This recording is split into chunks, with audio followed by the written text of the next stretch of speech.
he was afraid too. Susan, I want to ask you to be a guest at my house, but I have family visiting from out of town.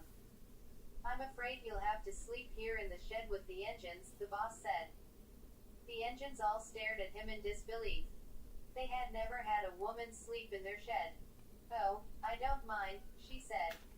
The engines didn't know how to act by having her sleep there with them, so they didn't have their usual nightly conversations. After changing into a long nightgown, Susan decided she would sleep in a small iron bed in the corner that the workmen used during emergencies when they couldn't go home. Her bed was next to Percy. Gordon wished her bed was next to him, so he could ask her why she wanted to buy him when he retired.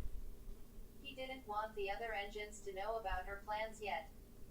Why did you become a train inspector? Percy asked. My father was your last inspector. He trained me, Susan answered. Gordon gasped. That was impossible. That old curmudgeon was your father. Gordon asked. Then he realized what he said wasn't respectable. She laughed. Yes. You're much nicer than he is, Henry said. Then the engines began talking to her and telling her stories about each other. Gordon thought Percy and Duck would never stop talking to her. The next morning, Susan awoke before all the engines. Gordon was the first engine to wake. He saw that she was still there, and this made him glad. I'm glad you're awake, she said. I'll go ahead and do your boiler inspection first. Gordon was still frightened of this as it could be quite painful with a person crawling around inside of him and near his pipes.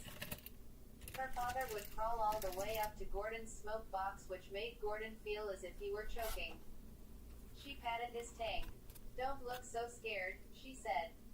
Soon the other engines left the shed, leaving Gordon alone since he was forbidden to leave today. The workers drained his boiler, so Susan could climb inside of it. After she placed a ladder against his tank, she climbed to the top. She took off his dome. You'll feel some pressure from my weight, but I'll do my best to not move around needlessly, she said. Nervously, Gordon waited for it to begin. She climbed into his boiler. He felt her weight and closed his eyes. She kept her promise, and didn't make needless movements. She wasn't hitting him with a rod. Not yet anyway.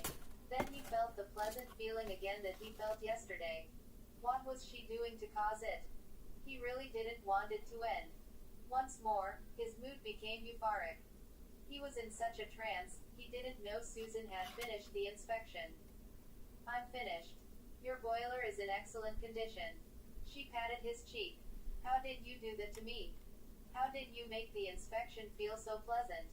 She smiled. It's a secret technique I learned from my father. He forbids me to use it, but I do it anyway to help calm the engines while I examine them. Did she mean that boiler inspection didn't have to be painful? Why didn't her father ever use the technique while he inspected them? Why does he forbid you from using the technique? He asked. He said it wasn't necessary. I'm afraid he didn't like steam engines very much. He wanted to be a diesel driver, but he had too many wrecks when he drove steam engines, so he was forbidden from driving any engines. He was better at inspecting. But what did you do to make the inspection feel so pleasant?